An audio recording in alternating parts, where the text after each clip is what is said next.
because we are live and alive. But what's going on with all the rest of people, Callum? We've been Yeah, just discussing that it's so silent. it's a little bit quiet. Looking at the kind of, there's normally a bit of buzz on Twitter, isn't there? And this week it's been pretty quiet. Yeah, I'm finally back. I was hiking and trekking last week in the middle of nowhere. I had no internet connection, which was awesome. Maybe people are just learning on my lessons and doing the Yeah. same on every Friday right now. So I would do. where did you go? It's called Bieszczady Mountains. It's in the far bottom in Poland, close to Ukraine and countries down there. And it's an awesome. I can share the place where I stayed because I've never rested so much. Even if we were hiking all the time with my twisted ankle Oh yeah. still paining, still Is that hurting me. still sore? Yeah, a little bit, but definitely those walks in the mountains didn't help. Yeah, sure. But yeah, I'm still getting there. I'm getting there. How about you? Have you been busy Yeah, last weekend? busy week. I had a bit of a conference I was at in London, the Lead Dev, earlier in the week, and I did a couple talks as well. So Yeah. no real change there. Same business as usual. Yeah, and you had a London meetup yesterday. Can you maybe sum it up in a couple words for everyone who missed it? It was really good. In fact, it was the first one we've done in this venue with this hosting bench. Really nice space, good turnout, and some great talks. We had a Code Garden wrap up from John Cito and Not from Mark and Mark. No, but they joked at the start that because they put like a blank slide up. And we heard about you practitioners. We heard about a content first approach to building sites, and I did my talk as well. So yeah, it was pretty interesting. Pretty good meetup. Yeah, we can see that some of the meetups are coming next week as well. And Yeah. you are in Oslo next week, right? I am. I'm in Oslo for NDC, which Ooh. I'm slightly nervous about, but it should be good. Don't be. I'll also be doing some stuff at the Oslo or the Norway umbraCo meetup next week, so that should be good fun. Cool. That's a lot about events, and probably everyone is preparing for the summer. We have a really hot weather here. I'm fueled by a unicorn cat. I'm in a blanket. Blanket? It's freezing. No way. We have freezing last week as well. Almost 30 degrees every day right now. I'm clearly living in the wrong place. It's about 10 degrees here. Yeah, and I spoke with my other business partner from Tenerife, and they have a lower degrees right now than we in Poland at the moment. So that's funny. But let's get back to events, because we also seen some things being released from the Umbraco side related with the Code Garden, and we are talking about movies and talks recordings. And if I will share my screen right now, we can just dive into the YouTube channel and start from the post Code Garden after movie when we were also highlighted at some point, but. Umbraco HQ started to release the talks, and you've counted them down. It's 10 talks. There's 10 talks there currently, and I think they're slowly uploading more. You see one came on 40 minutes ago or something. So they're slowly doing it. I know it takes a bit of time. Yeah, I still need to schedule some time to rewatch those which I missed, and it's great that they are coming, because we can definitely use this type of weather and opportunity of being more silent and maybe more available to just recatch and revisit them. Yeah. Did you see Niels's tweet about the Code Garden after movie? No. So he made a post where he was saying how he loves he's been able to create something with such energy and personality, and I think that's really true. It's a good movie. If you're watching this movie, it's making you hungry for more and convincing you to go there. And by the way, the Umbraco closed the pre what was that, the super early bird period, right? Did you get a ticket? I'm secured. I didn't get it, but I'm secured by the company. So hopefully I will be able to visit Code Garden. But I already penciled it down in my calendar, and everything else is just around it, because at least for myself, this period of the year is already scheduled. Yeah, did you see this week a few people complaining? I know you can relate to this. Complaining that the dates moved and now it clashes with their wedding anniversaries. I had the same in my original year, because I was not able to go to Code Garden because we were at our honeymoon. So selfish. straight. It can be always combined, right, with the honeymoons and anniversaries. So I don't see any more solid excuse than that. So yeah, let's see, but don't move those days too often. Cool. But besides other events, besides Code Garden, we can see the other events. There is a new meetup group coming, a new meetup being released. It's in New York. And Ilham teased us with some more information, and there is a separated meetup group set up in the meetup.com. And first meetup is when exactly? I can't remember. I think it's in a couple of weeks. It's start of July. Yeah, it's 3rd of July. Mm. So yeah, if you are near New York, and Callum, are you not going to this meetup?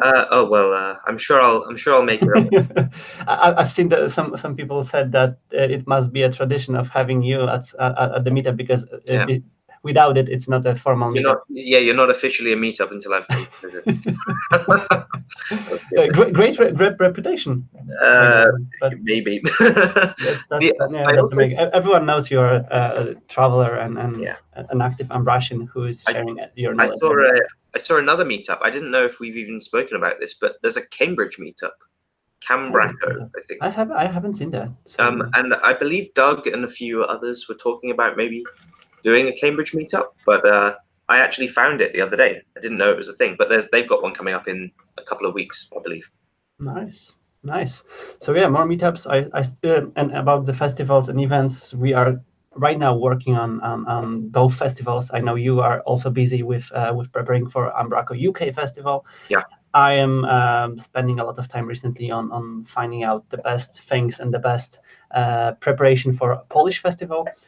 So yeah, definitely this summer won't be time wasted, because it will be a lot of work for making those amazing events, which are just following this time of the year when we are all out of Code Garden blues, right? Yeah. We've also got some barbecues coming. I've been working on that, and nice. We should have another series of barbecues this summer if the weather cheers up. Maybe we'll just have to come to Poland. It's 30 degrees there. Yeah, you are always invited. You know that. Cool. Yeah, that sounds amazing. But besides us and people who are having vacations and things like that, we've seen some activities around Umbraco documentation, which we want to highlight this week. Yeah. And one it's followed by 2 blog posts being released on umbraco.com. And first of them is the Sophie's, no, not the first, the second one. The first one is the Sophie's diaries.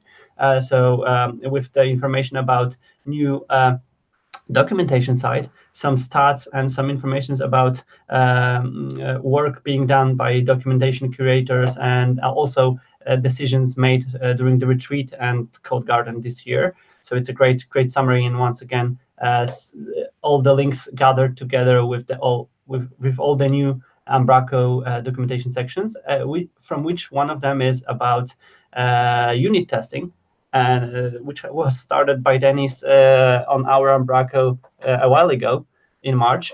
And Dennis, after short discussion, made a lot of effort to combine all of the knowledge related with the unit testing for Umbraco and with Umbraco. And right now we have a pretty solid and looks very thorough. Yeah, and it's a very great section, because there was a lot of questions always about unit testing. So it's gathered down in one documentation section, and everyone who wants to just start doing it with Umbraco can just jump there and learn. I'm sure this will make Lars Eric very happy. Yeah, definitely, and Anthony and everyone else who was just advocating unit testing with Umbraco all the time. And I can see that Lars is active on our chat right now. So Lars, kudos, and feel free to contribute. We will all learn a lot from all of your efforts and experiments done so far with documentations. Did you see? Because I think we're still getting Code Garden blogs through. Did you see some of these? Yes. There's people are still releasing them. It's been like a month now, hasn't it? I don't know. And I've also seen a tweet from Owen, if I remember correctly, asking if it's not too late for Code Garden summary.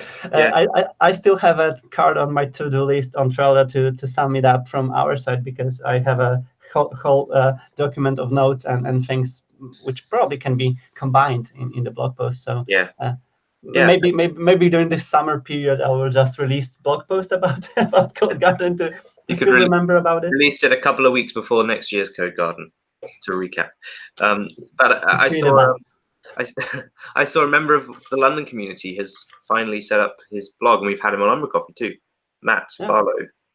Yeah, that's what we wanted to share. So yeah, as you mentioned, more blog posts, more summaries. I hope to see more and more of them, because it's always great to see how other people approached the same event, the same talks sometimes, and it's hard to see and note everything what was shared during the such a big event as Code Garden is.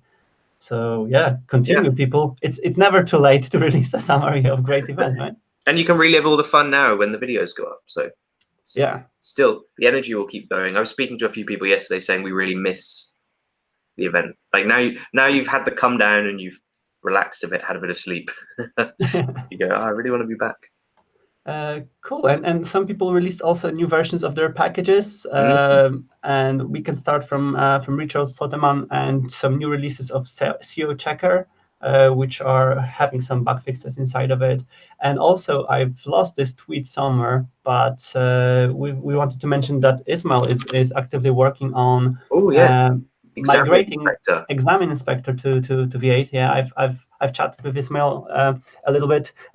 He is discovering some tweaks and bits which are different in Umbraco, and one of them was I know that he asked some questions yesterday on our about custom routes for Umbraco back office controllers. And I don't know if he found the solution. I will discover it after the umbraCoffee. But yeah, it's something what definitely can help for any other package creators and migrators. Yeah. But from the short discussion, it was not so painful as expected. So that's a great outcome for everyone who thinks about creating the version of their package for V8. Yeah, I've been working on a couple of little things in the background, and yeah, it's really not too different. So that's pretty good. There was also the Skybrid update, but I don't think it's for V8. I think it's a V7 bug fix. Yes, for the char limit editor. I didn't even know this existed, but that's cool. I might have to use this. Yep. And you also found a great discussion on Twitter about coding partners, and I've been involved in this discussion because I tried to understand what Matt and Arnold had in mind particularly. But it's a great discussion because it exposes some of the issues which partners, agencies, and companies doing Umbraco with Umbraco developers has, because it started from the topic of having MVPs changing their work, and companies who wants to just brag and tell more about their activity and contribution into the Umbraco project. And yeah, I've suggested the idea of having Umbraco most valuable partners, which might be some kind of. I think that might cause a bit of rivalry. Yeah, definitely. But that's something what's really interesting to see from the perspective of company, because but I see it like companies right now are proud of having a good team members who are active and investing more in people relations and people activities, and it can bring more visibility and more discovery for company itself. But from the other point of view, it might be really, really interesting to see companies. This discussion was about trying to reward those people that are going a little bit beyond with contributing back to the product, wasn't it? Which is an interesting angle, because like you say, people get rewarded for it, but maybe whole companies don't get recognized. I quite like Sebastian's comment there, saying that maybe a good partner is also already doing that, encouraging people to speak and join events. But also it shows that there are some companies who are seeing it from this point of view, that it's worth to do those types of contributions to make their employees.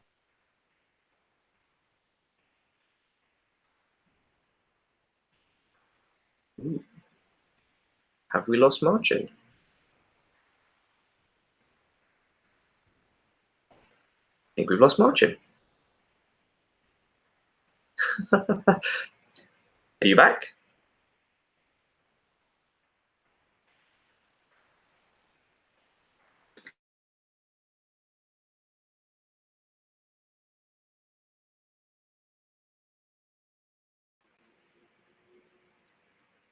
Nope, we've actually lost Marcin. Well, I guess it's kind of down to me to to finish this off. And is this Marcin back? Maybe. What just happened? I have no idea what just happened, Marcin. Magic. I got lost, but I still had my internet connection, so I don't know what's going on. There's now 2 of you as well. Oh, awesome. When did you lost me? I have no idea. I think we were talking about just partners and contributing, but maybe it's a relatively good note to end on. Yeah, I don't know when I was cut off, so I will rediscover on the YouTube recording. But yeah, that's a great, interesting topic. So people feel free to put your 2 cents to that, and maybe together we can all find how we can make it done better. I was just saying that it's great to see that companies are investing efforts to award their employees and make their work more attractive by contributing to open source projects, basically. Yeah, that was my thought. Absolutely. There's a load of people joking on the chat right now, speculating what happened. Your daughter unplugged the router. Someone tried to import a doc type into V802. His daughter just unplugged the router. Yeah. That's. Or it's just too hot. It's just too hot. Your internet can't take it. That's probably the reason, and I would go with this opinion. Cool. So yeah, that's probably the best summary of this week's activity. Yeah. Cool. Maybe next week the community can get out of bed and do some more stuff, so we have more to talk about. Yeah, so let's turn it into action. People who are watching us, just do more. Don't wait for your companies to force you to do more. Exactly. No, that's great. And yeah, definitely summer is not helping. But I'm more than sure that we will release a lot of more interesting information next week, because it's going to this direction. And for sure, we will have more information about festivals and things which will happen after the summer will end. And yeah, that's probably it, right? Yeah, I think so. Cool. So we can just wish everyone a great weekend. We have an episode 80, which is awesome, around number. Crazy milestone. Crazy. I need to work out when we're going to actually hit 100. What date that is? Oh yeah, we can celebrate then. We can have a party, maybe a barbecue or something else like that then. and we can gather all of the umbraCoffee guests at the same place. That would be fun. Cool. Oh, it's the 25th of October. 25th of October. Close to a date which I know that it will be. Is it a date of Umbraco DK Festival? Isn't it? That's in September. September. Something is there on 25th of October. We'll find out. I think it's Code Cabin weekend. Oh, yeah, maybe. Nice. So we'll be celebrating, definitely. Yes. I think it's probably time that you went and enjoyed the sun, and I think I need to go and curl up in a blanket because it's freezing here. Cool. So yeah, thanks Callum, for a great summary. Thanks everyone for watching us and being here with us, and we can see each other next Friday. Cool. Cheers. Have a nice weekend. Bye.